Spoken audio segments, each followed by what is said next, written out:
Hello दोस्तों, good evening to all of you. साथियों, मेरे प्यारे दोस्तों, आप सभी का आपके अपने चैनल AK_एक्सप्लोरर में आप सभी का स्वागत है। साथियों, जैसा कि मौसम लगातार बहुत अच्छा हो रहा है, उसके अनुसार हमारी क्लास भी अभी लगातार अच्छी हो रही है। साथियों, तो आज हम जो है आपके लिए सबसे बेस्ट क्लास आपके पुस्तकालय सूचना विज्ञान की, जिसको हम नींव भी कह सकते हैं, इसके लिए मैंने पहले भी एक क्लास बनाई थी पुस्तकालय विज्ञान के आधार एवं नींव के नाम से। तो एक बार उसको भी आप अच्छे से रीड आउट कर लेना साथियों, है ना। और आज हम लेके आए हैं स्पेशली इंडिया में जो लाइब्रेरी एजुकेशन है उसके बारे में आपके लिए एक शानदार क्लास। तो साथियों, सबसे पहले हम बात करते हैं, बिना कुछ देरी किए हुए क्लास स्टार्ट करते हैं। तो सबसे पहले है, भारत में पुस्तकालय का अस्तित्व का है काफ़ी पुराना है साथियों, है ना। आपने सबने सुना है नालंदा विश्वविद्यालय, तक्षशिला विश्वविद्यालय, जो प्राचीन भारत था उसके एक काफ़ी प्रसिद्ध जो है विक्रम विश्वविद्यालय। ये सारे विश्वविद्यालय काफ़ी पुराने विश्वविद्यालय हैं साथियों, जो कि आज भी काफ़ी पॉपुलर है। नालंदा विश्वविद्यालय का हाल ही में आपको थोड़ा सा विशेष ध्यान रखना चाहती हूँ, क्योंकि इसमें से एग्ज़ाम पुटअप होने के ज़्यादा चांस है, बिकॉज ऑफ अभी हाल ही में जो है भारत सरकार ने इसको पुनर्स्थापित किया है साथियों, है ना। तो इसका जो है काफ़ी मेंटेनेंस वगैरह काफ़ी तैयार करके इसको जो है वापस से खड़ा किया है ना। तो उसी जो नालंदा विश्वविद्यालय है उसके बारे में आपको आने वाले एग्ज़ाम में ज़रूर क्वेश्चन देखने को मिलेंगे ना साथियों। तो अब बात करते हैं सुल्तान, आगे इसमें सुल्तान जलालुद्दीन खिलजी ने एक शाही पुस्तकालय की स्थापना की। और किसने? जलालुद्दीन खिलजी, है ना। जलालुद्दीन खिलजी का लाइब्रेरियन कौन था? अमीर खुसरो। तो ये ध्यान रखना साथियों, आपको डायरेक्ट एग्जाम में पूछा जा सकता है कि अमीर खुसरो जो है इसके लाइब्रेरियन थे, तो सुल्तान जलालुद्दीन खिलजी के लाइब्रेरियन थे। तो अभी हम बात करें मिडिवल जो टाइम था, मध्यकालीन भारत उसके, है ना। तो उसके बाद में देखो, मुगल साम्राज्य के संस्थापक कौन थे? बाबर, जिन्होंने 1526 में भारत में मुगल साम्राज्य की स्थापना की थी। वो अपने पूर्वजों के निजी पुस्तकालय से दुर्लभ पांडुलिपियों का खजाना भारत में लेके आए थे। इस प्रकार 1526 में पहली मुगल लाइब्रेरी की स्थापना की गई। तो अगर आपको क्वेश्चन पूछा जाए कि भारत में पहली मुगल लाइब्रेरी की स्थापना कब हुई थी? 1526 में हुई थी। और किसने की थी? बाबर ने की थी, है ना। तो वेरी वेरी इंपॉर्टेंट क्वेश्चन है ये। एग्जाम में आज तक आई थिंक किसी भी एग्जाम में नहीं पूछा गया है, लेकिन आने वाले एग्जाम में आपको देखने को मिल सकता है कि भारत में पहली मुगल लाइब्रेरी की स्थापना 1526 में और किसने की थी? तो बाबर ने की थी। उसके उपरांत बात करते हैं, उनके बेटे हुमायूं को भी किताबों का बहुत शौक था। और आपको जैसा कि पता है, हुमायूं की मृत्यु भी एक जो है लाइब्रेरी इनकी सीढ़ियों से, जो इनकी लाइब्रेरी थी उसकी सीढ़ियों से गिरने से ही हुमायूं की जो है मृत्यु हो जाती है। उन्होंने अपनी निजी लाइब्रेरी के लिए एक लाइब्रेरियन भी नियुक्त किया था। किसने? हुमायूं ने। आगे हम बात करते हैं हुमायूं के बेटा अकबर की, यानी बाबर का बेटा हुमायूं, हुमायूं का बेटा अकबर। तो अकबर का क्या है? अकबर के शासनकाल में राजधानी में सार्वजनिक पुस्तकालयों की देखभाल के लिए पुस्तकालयों के लिए एक अलग विभाग बनाया गया। तो डिपार्टमेंट जो है, एक अलग डिपार्टमेंट की, इसकी लाइब्रेरी की देखरेख के लिए एक अलग ही डिपार्टमेंट किसने तैयार किया? तो सबसे पहले अकबर ने जो है लाइब्रेरी के लिए एक अलग डिपार्टमेंट बनाया था। वहीं अगर बात करें भारत में, अभी लेटेस्ट की एक चीज़ बता देता हूँ आपको कि भारत में सबसे पहले दिल्ली विश्वविद्यालय ने 1947 वाला जो 70 था, उसमें एक अलग डिपार्टमेंट पहली बार भारत में जो है दिल्ली विश्वविद्यालय ने लाइब्रेरी साइंस के लिए पहला जो है अलग से डिपार्टमेंट की स्थापना की थी। तो भारत में सबसे पहले कौन सा विश्वविद्यालय था?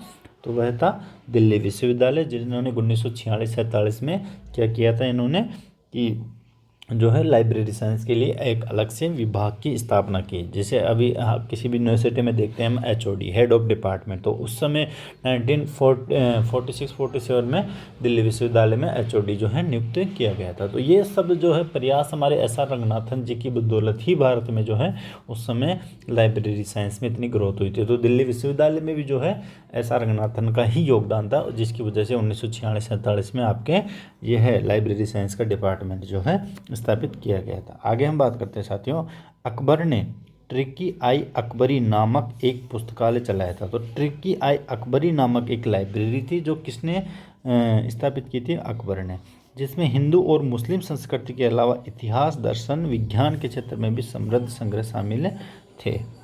आगे बात करते हैं जहांगीर की। जहांगीर कौन है? तो ये अकबर के पुत्र हैं। जहांगीर जैसे अन्य मुगल बादशाहों ने भी पुस्तकालयों की स्थापना की। मुगल राजाओं ने न केवल पुस्तकालय का रखरखाव किया, बल्कि उन्होंने पुस्तकालय अध्यक्षों के प्रबंधन के अधीन भी रखा। एक फारसी कविता फेजी जो अकबर के शाही पुस्तकालय के रूप में नियुक्त किया गया। तो वेरी वेरी इंपॉर्टेंट क्वेश्चन है, फेजी किसके जो है लाइब्रेरियन थे, तो अकबर के लाइब्रेरियन थे। वेरी वेरी इंपॉर्टेंट है, फेजी का नाम है ना, ध्यान रखना, ये एक कवि थे फेजी। आगे बात करते हैं साथियों, और ध्यान रखना फेजी का संबंध राजस्थान से है, ये भी वेरी इंपॉर्टेंट है ना। राजा हुमायूं ने अपने संग्रह के लिए लाल बेग को पुस्तकालय अध्यक्ष, तो हुमायूं था जिसका लाइब्रेरियन कौन था, लाल बेग है ना, ये ध्यान रखना। तो आपको ज़्यादा नहीं पूछेगा कि हुमायूं किसका बेटा था या बाबर किसका, जो है बाबर का बेटा कौन था, ऐसा नहीं पूछेगा। आपको पूछेगा कि इनका लाइब्रेरियन कौन था, है ना, किसका लाइब्रेरियन कौन था, बस इतना सा क्वेश्चन आपके पुटअप में हो सकता है। आगे बात करें साथियों, ब्रिटिश भारत जो है इस देश में जो ब्रिटिश सरकार का उस समय शासन था तब की बात है, अंग्रेजी शिक्षा लाए थे, कौन थे अंग्रेजी शिक्षा के जनक, एक बार कमेंट जरूर करें। विद्वता और भारतीय जो है परंपरा को फिर से जीवित किया किसने, जो अंग्रेजों में अंग्रेजी शिक्षा आई ब्रिटिश इंडिया द्वारा, है ना। आगे बात करते हैं साथियों 1857 की, जिसमें 1857 की क्रांति हुई, उस समय की बात है। 1857 में ब्रिटिश शासकों द्वारा 3 विश्वविद्यालय बॉम्बे, कोलकाता और मद्रास सहित कई विद्वान समाजों और संस्थानों की स्थापना की गई थी। तो 1957 में 3 यूनिवर्सिटीज़ की स्थापना की गई थी, ध्यान रखना, वेरी वेरी इंपॉर्टेंट है। मुंबई, कोलकाता और मद्रास तीनों विश्वविद्यालयों की स्थापना 1857 में की गई थी। आगे बात करें साथियों, शुरुआत में पुस्तकालयों में के मामलों में प्रबंधन के लिए विद्वानों और ग्रंथ सूचीकारों को नियुक्त किया गया था। धीरे धीरे लाइब्रेरियनशिप को भी एक पेशा अस्तित्व में आया। कोई ये कह सकता है कि इस पेशे का अस्तित्व गुटेनबर्ग के कारण है, जो मुद्रण प्रौद्योगिकी में नवीनता लेकर आए। तो सबसे पहले प्रिंटिंग प्रेस कौन लेके आए थे, गुटेनबर्ग, ये भी आपको ध्यान में रखना है क्योंकि पहले मैंने बता दिया है, पहले क्लास हो चुकी है। स्वतंत्र भारत यानी 20वीं सदी की शुरुआत में भारतीय भूविज्ञान सर्वेक्षण, भारतीय विज्ञान संस्थान आदि जैसे विशेष पुस्तकालयों की स्थापना की गई। ये सभी अंशकालिक पुस्तकालय अध्यक्षों द्वारा संचालित किए जाते थे। व्यावसायिक आधार पर लाइब्रेरियनशिप 20वीं सदी के पूर्वार्ध के दौरान ही शुरू हुआ। लाइब्रेरियनशिप के लिए विशेष प्रशिक्षण, अब बात करते हैं लाइब्रेरियनशिप के लिए विशेष प्रशिक्षण। तो 1900 अब लाइब्रेरी की शिक्षा की शुरुआत भारत में कब हुई, उसके लिए ट्रेनिंग की, यानी लाइब्रेरी की क्लासें, डिग्री कोर्स के लिए कब, है ना।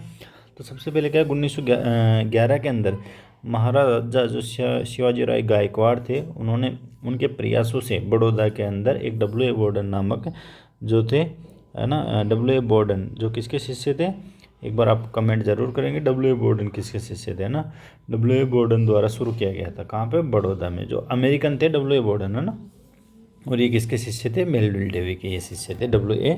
बोर्डन। तो इन्होंने क्या किया था, बड़ौदा में जो है सबसे पहले 1911 में प्रशिक्षण आरंभ किया गया था। वहीं एक पहले मैंने इसके बारे में आपको पहले वीडियो में बता चुका हूँ, अगर आपने देखा है तो। भारत में सबसे पहले पुस्तकालय आंदोलन किसने प्रारंभ किया था, कब किया था, ये आपको कमेंट करना अगर आपने अच्छे से वीडियो देखा है तो, है ना। आगे देखो, राजा ने बड़ौदा रियासत में पुस्तकालय प्रणाली के विकास में महत्वपूर्ण भूमिका निभाई थी। इन पुस्तकालयों के प्रबंधन के लिए उन्होंने पुस्तकालय अध्यक्षों का प्रशिक्षण भी लिया था। अब बात करते हैं लाइब्रेरियनशिप क्या है, तो ये एक प्रोफेशन है ना। और प्रोफेशन किसे कहते हैं साथियों, प्रोफेशन जो है विशेष तौर से अपन किसी भी एक फील्ड में किसी भी संस्था के अधीन काम करते हैं, है ना, और उस फील्ड में एक विशेष अपने को जब ट्रेनिंग मिलती है एक अलग से उस फील्ड की, जैसे मान लो डॉक्टर है, डॉक्टर को डॉक्टर की जो भी है उस फील्ड की तमाम जानकारी, उसकी विशेषताएं, एक अलग से हट के जो फील्ड होता है उसकी तमाम जानकारी उससे संबंधित, उसका बेसिक, उसके क्या फील्ड में क्या क्या काम करना रहता है, किस तरह का वह आगे क्या सेवाएं दे सकता है, उसके लिए हमारे को क्या क्या योग्यताएं होनी चाहिए। तो ये सारा एक प्रोफेशनल होता है ना। उसी तरह से अगर आप वकील देखते हो तो वकील भी एक प्रोफेशन है ना। तो जैसे मेडिकल डॉक्टर का एक प्रोफेशन हो गया, है ना, एक जो वकील होता है वो प्रोफेशनल हो गया। जिससे कई लोग CA वगैरह होते हैं, CS, तो ये एक प्रोफेशन हो गया, है ना। तो इसी तरीके से लाइब्रेरियनशिप भी क्या है, एक पेशा है साथियों। वहीं बात करें M.A. गोपीनाथ के अनुसार पुस्तकालय पेशे के विकास में 3 अलग अलग चरण हैं। वहीं अगर हम बात करें साथियों, जो लाइब्रेरियनशिप भी एक पेशा है, लेकिन अब आपका क्वेश्चन आ रहा होगा कि सर लाइब्रेरियनशिप एक पेशा है लेकिन जितना एक जो है डॉक्टर वगैरह का है इतना एक लाइब्रेरियन का नहीं है। इसके पीछे एक सबसे बड़ा रीज़न है कि जिस तरीके से जो है एक डॉक्टर और जो वकील का जो पेशा है, जितने उनकी वर्तमान में जितने उनकी सरकार के द्वारा आगे और वो जितने अग्रिम पंक्ति में खड़े हैं, उस तरीके से एक लाइब्रेरियनशिप जो पेशा है वह नहीं है। इसका मुख्य कारण ये है साथियों कि अगर हम बात करें जैसे डॉक्टर के लिए, तो डॉक्टरों के लिए आपको पता है एक इनकी बहुत बड़ी जो संस्था कार्यरत है ना, जो है डॉक्टरों की एक सबसे बड़ी जो है सरकार के द्वारा संवैधानिक संस्था कार्यरत है, जो इनके उत्थान के लिए कार्य करती है। वहीं अगर हम वकीलों की बात करें तो वकीलों का भी एक संघ है जो इनके उत्थान के लिए काम करता है ना, भारत सरकार से मान्यता प्राप्त, संविधान के तहत है वो, है ना, संवैधानिक है। इस तरीके से हमारे जो लाइब्रेरी फील्ड है इसके अंदर संवैधानिक तरीके से, है ना, कानूनी तरीके से वैसे देखा जाए तो हमारे आईएलए काम करता है, लेकिन वो संवैधानिक तरीके से नहीं है ना। तो इस वजह से क्या है, ये दोनों फील्ड में तो काफ़ी समय से जो है संवैधानिक संस्था के रूप में कार्यरत है, लेकिन हमारी लाइब्रेरी फील्ड में ऐसी कोई संवैधानिक संस्था कार्यरत नहीं है। इसी वजह से आज हमारा प्रोफेशन पीछे है। लेकिन फ़िलहाल जो है 2010 के बाद में आपको पता है लाइब्रेरी फील्ड में लगातार क्रांति आई है, और आने वाले टाइम पे सबसे जो है अग्रिम पद्धति में खड़े होने वाला प्रोफेशन होगा तो कौन सा होगा, लाइब्रेरियन, है ना। लाइब्रेरियनशिप एक प्रोफेशन है जो कि आने वाले समय में सबसे अग्रिम पद्धति में खड़ा होगा, आपको सबसे आगे दिखाई देगा।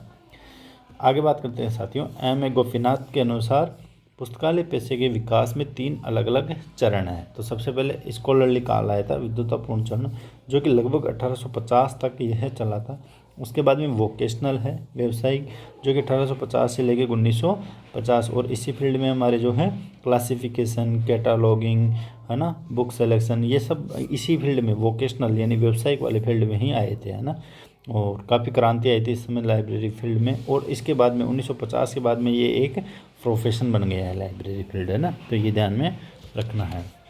आगे हम बात करें साथियों, तो एक साइंटिस्ट है जो मुख्य है, इसके अलावा भी कुछ साइंटिस्ट है जो लाइब्रेरियनशिप को एक पेशा नहीं मानते हैं, तो ये भी एग्जाम में पूछा जा सकता है कि कौन से वो प्रोफेशनल हैं। तो लेंकर और सेल्स, ये 2 नाम आप ध्यान रखना है कि इनके अनुसार जो है लाइब्रेरियनशिप एक पेशा नहीं है। आगे बात करें साथियों, लाइब्रेरियनशिप के पेशे का असली एहसास तब हुआ जब एक अन्य अमेरिकी जो है एएसए जॉन डिकिंसन, है ना, ने 1915-16 में पंजाब लाइब्रेरी प्राइमर की मदद से भारतीय लाइब्रेरियन के लिए जो है एक प्रशिक्षण आरंभ किया। इन्होंने, किसने, एडी डिकिंसन ने पंजाब लाइब्रेरी में, है ना, पंजाब लाइब्रेरी प्राइमर के नाम से 1516 में, है ना, कार्यक्रम शुरू किया। हालांकि इस पेशे में असली उत्साह भारत की आज़ादी के बाद देखा गया, जब एक बड़ी कई विश्वविद्यालयों, महाविद्यालयों और स्वायत्त अनुसंधान संगठनों की स्थापना की गई, नए पुस्तकालय खोले गए और पुस्तकालय अध्यक्षों के लिए नौकरी के अवसर काफ़ी हद तक बढ़ गए। भारतीय पुस्तकालय अध्यक्षता में मुख्य रूप से प्रशिक्षण का वास्तविक इतिहास और विकास 1933 से आरंभ हुआ, जब एस आर रंगनाथन के द्वारा जो मद्रास विश्वविद्यालय में, है ना, यहाँ पे कर लेना मद्रास, थोड़ा टाइपिंग मिस्टेक है, मद्रास विश्वविद्यालय में पुस्तकालय विज्ञान में प्रमाण पत्र स्तर का, है ना, सर्टिफिकेट स्तर का प्रशिक्षण प्रारंभ हुआ। तो 1933 में, है ना, वैसे प्रशिक्षण जो है 1927 से ही जो है आरंभ हो गया था, लेकिन 1933 में पहली बार क्या है, ये सर्टिफिकेट दिया गया। वहीं अगर हम बात करें 1937 में मद्रास विश्वविद्यालय में ही एस आर रंगनाथन के प्रोजेक्ट उपाधि पत्र जो है पाठ्यचर्या आरंभ हुई, यानी उपाधि लेवल का जो है पाठ्यक्रम आरंभ हुआ। वही बात करें 1941 में काशी हिंदू विश्वविद्यालय द्वारा, तो ये वेरी वेरी इंपॉर्टेंट है, ये ध्यान रखना, काशी हिंदू विश्वविद्यालय 1937 में मद्रास विश्वविद्यालय में, वहीं 1941 में काशी विश्वविद्यालय में, और 1949 में दिल्ली विश्वविद्यालय में उपाधि पत्र पाठ्यचर्या प्रारंभ हुई। आगे बात करते हैं साथियों, तो भारत में पुस्तकालय विज्ञान की सर्वप्रथम पुस्तक 1903 में इंपीरियल लाइब्रेरी कोलकाता के द्वारा, इंपीरियल लाइब्रेरी, यहाँ थोड़ा करेक्शन कर लेना, इंपीरियल लाइब्रेरी कोलकाता के अंग्रेज पुस्तकालय ग्रंथालय जे मैकफार्लेन, है ना, द्वारा प्रारंभ की गई।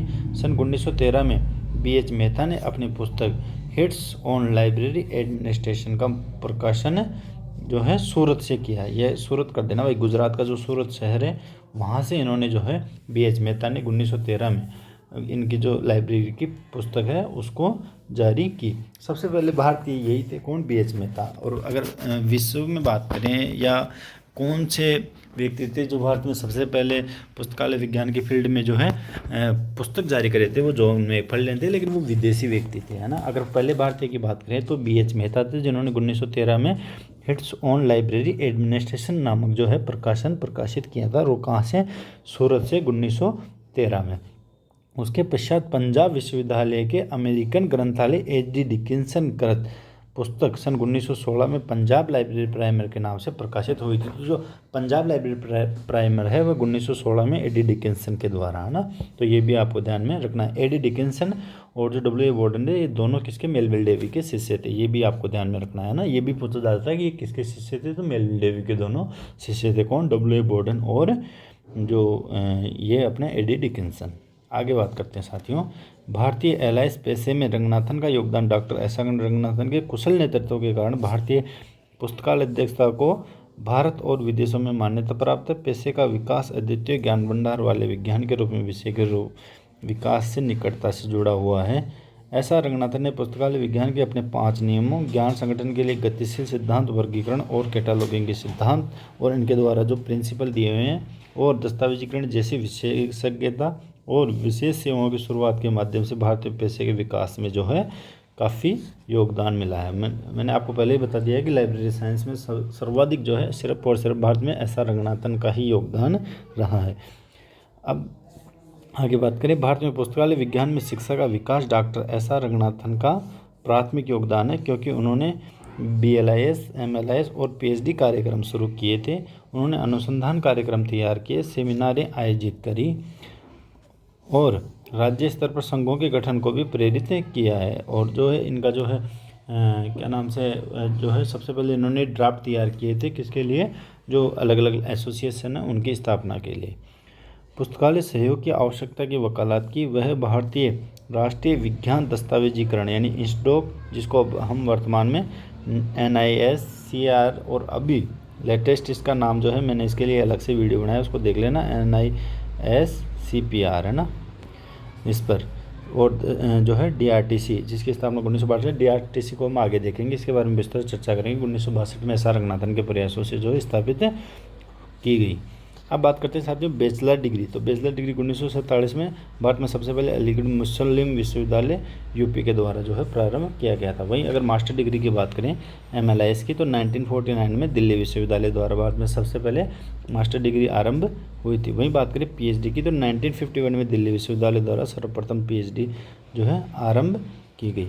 वहीं बात करते हैं अगर MPhil की, तो MPhil की भी जो है दिल्ली यूनिवर्सिटी द्वारा 1978 में भारत में सबसे पहले आरंभ की गई। और आपको एक चीज़ बता देता हूँ कि जो भारत की नई एजुकेशन पॉलिसी आई 2020, उसके द्वारा MPhil जो पाठ्यक्रम है उसको समाप्त कर दिया गया है। तो वेरी वेरी इंपॉर्टेंट क्वेश्चन है। MPhil को जो है वर्तमान में भारत की जो नई शिक्षा नीति है उसके तहत बिल्कुल समाप्त कर दिया गया है। जिनके वर्तमान में PhD कंटिन्यू है वो कंप्लीट करेंगे, उसके अलावा नई PhD बंद हो गई है, जो एजुकेशन पॉलिसी 2020 के तहत है ना, ये ध्यान रखना है। आगे बात करें साथियों, दिल्ली विश्वविद्यालय ने 1957 में DB कृष्ण राव को ऐसा रंगनाथन के मार्गदर्शन में उनकी thesis facet analysis and depth classification of agriculture के लिए भारत में पुस्तकालय और सूचना विज्ञान में पहली PhD दी है। तो ये वेरी वेरी इंपॉर्टेंट है, बार बार पूछा जाता है आपको क्वेश्चन। जो है DB कृष्ण राव का 1957 में दिल्ली विश्वविद्यालय द्वारा सबसे पहले भारत में जो है PhD प्रदान की गई थी। और इनका विषय भी पूछा जाता है कि ये इन्होंने किस विषय में थीसिस लिखी थी, तो facet analysis and depth classification of agriculture, ये आपको ध्यान में रखना है। इसके अलावा आपको एक और चीज़ ध्यान में रखना है, वर्तमान का जो सबसे लेटेस्ट क्वेश्चन है कि पहले भारतीय कौन थे जिन्होंने PhD प्राप्त करी थी लाइब्रेरी एंड इंफॉर्मेशन साइंस में, तो वो है JS शर्मा है ना। इनका नाम विशेष ध्यान रखना है, JS शर्मा जी थे, जिन्होंने पहले भारतीय थे जिन्होंने PhD पुस्तकालय विज्ञान में PhD प्राप्त करी थी। और इन्होंने अमेरिका की जो मिशिगन यूनिवर्सिटी है वहाँ से जो है इन्होंने PhD प्राप्त करी थी। और इनका विषय था महात्मा गांधी ए डिस्क्रिप्टिव बिब्लियोग्राफी पे इन्होंने जो है थीसिस लिखी थी। तो वेरी वेरी इंपॉर्टेंट है, JS शर्मा का आपको नाम ध्यान रखना है। और इनका सब्जेक्ट था महात्मा गांधी ए डिस्क्रिप्टिव बिब्लियोग्राफी। और कौन सी यूनिवर्सिटी से, तो मिशिगन यूनिवर्सिटी से। तो पहले भारतीय JS शर्मा आएगा। और भारत में अगर पहली बात करें तो भारत में दिल्ली विश्वविद्यालय द्वारा DB कृष्ण राव को है ना, तो ये ध्यान रखना है। MPhil मैंने बता दिया 1978 दिल्ली विश्वविद्यालय द्वारा। एक और चीज़ ध्यान रखना साथियों, अगर विश्व की बात करें, विश्व में सबसे पहले लाइब्रेरी साइंस में PhD किसने प्राप्त की, तो 1930 में 1930 में शिकागो विश्वविद्यालय से है ना। और उनका नाम था एलेनोर S उपटन है ना। तो ये नाम आप नोट डाउन कर लेना, एलेनोर S उपटन है ना, ये नाम आप नोट डाउन कर लेना। इस नाम से जो है व्यक्ति थे। इन्होंने जो है सबसे पहले शिकागो विश्वविद्यालय से 1930 में, और इनका जो थीसिस लिखी गई थी वो थी a guide to sources of 17th century English history in selected reports of the royal commission on historical manuscript. इस विषय पे इन्होंने जो है अपनी पीएचडी की थी, और इस पे इनको जो है 1930 में जो है पीएचडी की उपाधि प्रदान की गई थी। दोनों क्वेश्चन जो वर्तमान में रिलेटेड पूछे जाते हैं वो मैंने बता दिया है। डीबी कृष्णा राव का तो कंटिन्यू हर एग्जाम में जो है क्वेश्चन आता रहा है कई बार, है ना। आगे बात करें साथियों, तो प्रारंभ में रंगनाथन के शक्तिशाली प्रभाव को मान्यता और सम्मान प्रदान करने के बाद पुस्तकालय और सूचना पेशे ने पिछले कुछ वर्षों में ज्ञान और सूचना के प्रदाता के रूप में अपनी सेवा, अभिन्यास और सम्मान की स्थिति के लिए महत्व प्राप्त कर लिया है। पुस्तकालय और सूचना कर्मियों के लिए आवश्यक योग्यता, कौशल और ज्ञान ने उन्हें शिक्षाविदों, वैज्ञानिकों के बराबर वेतन और सेवा शर्तें अन्य से विशेषाधिकार प्राप्त करने में सक्षम बनाया है। कुल मिलाकर ये पेशा जीवंत है और आगे बढ़ रहा है। समाज अपनी भूमिका एवं योगदान को पहचानता है।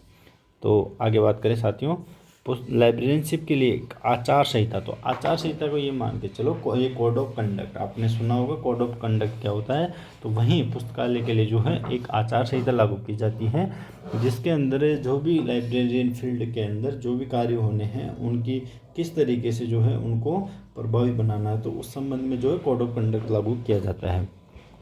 तो लाइब्रेरियनशिप के लिए आचार संहिता की अगर बात करें तो सबसे पहले लाइब्रेरियन कैनन ऑफ एथिक्स 1909 के प्रकाशन से लगाया जा सकता है सबसे पहले, है ना, जो कि यूएसए में अमेरिकन लाइब्रेरी एसोसिएशन आचार संहिता 1938 में, है ना।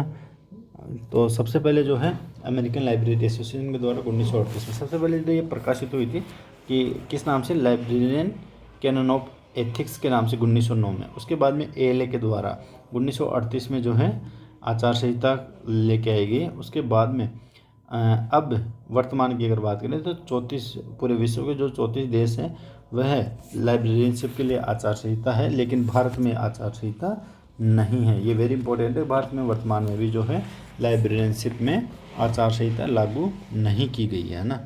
वहीं अगर बात करें, आचार संहिता किसी व्यवसाय के लोकाचार की अभिव्यक्ति होनी चाहिए और यह इंगित करनी चाहिए कि पुस्तकालय अध्यक्षता के बारे में क्या विशिष्ट है और पुस्तकालय की प्रकृति को प्रतिबिंबित करना चाहिए।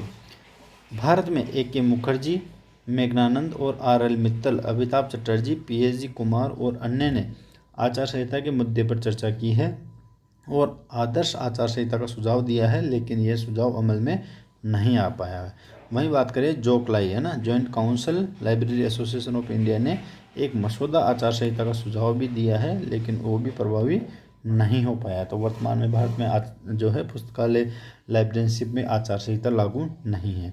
आगे बात करें साथियों, लाइब्रेरियनशिप के लिए आचार संहिता का पता, है ना, ये वही मैंने वापस से कर दिया। चलो डिस्क्रिप्टिव में दिया, थोड़ा सा इसको देख लो, है ना, कि एएलए की पहली आचार संहिता, ये वेरी इंपॉर्टेंट है, 1938 में किसके द्वारा, सुश्री फ्लोरा बी लेंडिंगटन द्वारा तैयार की गई थी। तो ये आपके एग्जाम में पूछा जा सकता है कि सबसे पहले जो है आचार संहिता एएलए के द्वारा, किसके द्वारा, एएलए में किसके द्वारा जो है तैयार की गई थी, तो सुश्री फ्लोरा बी लेंडिंगटन। तो ये नाम आपको ध्यान में रखना है, फ्लोरा बी लेंडिंगटन के द्वारा जो है तैयार की गई थी, जो 1939 से लागू की गई थी। इसने दुनिया भर में कोड ऑफ कंडक्ट, कोड के विकास यानी एथिक्स के विकास के लिए जो है आदान प्रदान किया था। किसने, एएलए ने जो पहली आचार संहिता 1938 में प्रकाशित की थी उसने, है ना। वहीं बात करें इफ्ला के अनुसार, अब 34 देशों में, है ना, जो अभी मैंने 34 देश की बात करी थी वो इफ्ला के अनुसार है। लाइब्रेरियनशिप का अभ्यास करने के लिए आचार संहिता है, लेकिन भारत में आचार संहिता नहीं है। वहीं बात करें लाइब्रेरी एसोसिएशन जो यूके है, उसने व्यावसायिक आचरण आचार संहिता लाइब्रेरियन एसोसिएशन यूके ने 1978 में जो है लागू की है। वहीं बात करते हैं आर.एल. मित्तल। तो आर.एल. मित्तल का अवश्य एग्जाम में पूछा जाता है के अनुसार लाइब्रेरियनशिप की नैतिकता इस पेशे को अपनाने वाले के आचरण और व्यवहार को दर्शाती है। पुस्तकालय विज्ञान के 5 नियम भारत में पुस्तकालय उद्देश्यों के लिए नैतिकता के साथ अपने कर्तव्यों का पालन करने के बुनियादी सिद्धांत। तो भारत में लाइब्रेरियनशिप की जो है एथिक्स लागू नहीं है, लेकिन जो भारत पुस्तकालय विज्ञान के 5 लॉज हैं वो इसको क्या है, आदान प्रदान करते हैं। वहीं बात करें R.L. मित्तल ने एलआईएस पेशेवरों द्वारा निम्नलिखित नैतिक सिद्धांतों का पालन करने का सुझाव दिया है। तो ये तो नैतिक सिद्धांत है ना, 5 तो इन्होंने क्या है नैतिक सिद्धांत दिए हैं। तो वो नैतिक सिद्धांत प्रत्येक लाइब्रेरियन को ध्यान में रखना चाहिए कि पाठकों के प्रति कर्तव्य, पुस्तकों के प्रति कर्तव्य, पैसे के प्रति कर्तव्य और कर्मचारियों के प्रति कर्तव्य और स्वयं के प्रति कर्तव्य। तो ये 5 इन्होंने क्या है नैतिक सिद्धांत दिया है। वहीं जो सबसे इम्पोर्टेंट है कि R.L. मित्तल ने, है ना, R.L. मित्तल ने पुस्तकालय पेशेवरों के लिए आचरण के साथ द्वीप, तो ये वेरी वेरी इंपॉर्टेंट है, आचरण के साथ द्वीप दिए हैं। और वो कौन से हैं? 7 लैम्प्स, है ना, 7 लैम्प्स ऑफ जो है बिहेवियर वाले, है ना, R.L. मित्तल के द्वारा 7 लैम्प्स दिए गए हैं। तो वो 7 लैम्प्स जो है हर एग्ज़ाम में पूछे जाते हैं। तो ये 7 लैम्प्स आपको ध्यान रखना है। फिलहाल तो एग्जाम में जो है 7 लैम्प्स के बारे में पूछा जाता है। 7 लैम्प्स किसके द्वारा दिए गए हैं? तो R.L. मित्तल के द्वारा। अब ये कौन कौन से हैं ये हमारे को ध्यान में रखना है। सबसे पहला है इम्पर्सनल बुक सिलेक्शन, यानी जिसको कहते हैं अवैयक्तिक पुस्तक चयन। दूसरा सर्विस बिफोर सेल्फ, यानी स्वयं से पहले क्या है सेवा है। तीसरा स्प्लिट माइंड, यानी विभाजित दिमाग। चौथा सिंपैथिक बिहेवियर, यानी सहानुभूतिपूर्वक व्यवहार। पांचवा है टेक्ट, यानी चातुर्य। छठा है इंडस्ट्री, यानी लाइब्रेरियनशिप क्या है इंडस्ट्री है एक। वहीं है स्कॉलरशिप, यानी छात्रवृत्ति। तो ये आपको 7 लैब्स ध्यान में रखना है। आज जो है पुस्तकालय विज्ञान के 7 आचरण। आगे बात करें साथियों 1989 में, अभी हमने जोगलाई की बात करी थी, तो joint council of library association in India 1989 में इन्होंने आचार संहिता के मसौदे का अंतिम रूप दिया था। मसौदे में 8 पहलुओं को शामिल किया गया है। तो ये भी हमारे को ध्यान में रखना है। तो इसमें सबसे पहले हैं ग्राहकों के लिए पुस्तकालय और सूचना विज्ञान सेवा, पुस्तकालय और सूचना पेशेवर और उनका उन्नयन, पुस्तकालय और सूचना पेशेवर और सूचना संसाधन, पुस्तकालय सूचना पेशेवर और व्यावसायिकता, नैतिक मूल्य, समय पर सेवा, पेशेवर संगठन और पेशेवर ज्ञान की खेती। तो ये आपको ध्यान में रखना है, पूरे 8 के 8, है ना। ये किसके द्वारा? 1989 में जोगलाई के द्वारा, है ना, जॉइंट काउंसिल। इसके जो जोगलाई के बारे में आपको मैंने पहले बता दिया है, कहीं जो है वीडियो आप देख लो, है ना, जो ILA वाला वीडियो है और जो RRRLF का वीडियो है, उसमें मैंने आपको विस्तृत रूप से इसके बारे में बताया है ना। तो एक बार ढंग से देख लेना। अब आगे बात करते हैं साथियों। तो आज की क्लास में इतना ही, लाइब्रेरी जो है भारत में पुस्तकालय शिक्षा के बारे में। तो यह टॉपिक हमारा कंप्लीट होता है और इसी के साथ में RPSC ग्रेड 2 का जो यूनिट फर्स्ट का तमाम यूनिट जो है जो भी पॉइंट थे, जो भी टॉपिक थे, वह कंप्लीट होते हैं। अगर कोई टॉपिक छूट गया, वैसे तो कोई टॉपिक मेरे ख्याल से नहीं छूटा है, फिर भी अगर आपको कोई समझ में नहीं आता तो आप मुझे एक बार कमेंट कर देना, ताकि मैं उस पर को और विस्तृत रूप से आपको समझा दूंगा। तो इस तरह से हमारा यूनिट फर्स्ट जो कंप्लीट होती है। अब हम यूनिट सेकंड जो है कल से जो है स्टार्ट करेंगे आपके लिए, और यूनिट सेकंड पढ़ने में बहुत मज़ा आएगा, क्योंकि ये सबसे अच्छी यूनिट है। तो इसको हम विस्तृत रूप से जो है तमाम तरह से जो है, और साथ ही यूनिट फर्स्ट की जो है क्वेश्चन सीरीज आपके लिए जल्दी ही लेके आएंगे, ताकि जो है साथ के साथ आपके क्वेश्चन भी तैयार होते रहें। तो thanks for watching this video. फिर मिलते हैं एक नए कंटेंट के साथ, नई शुरुआत के साथ।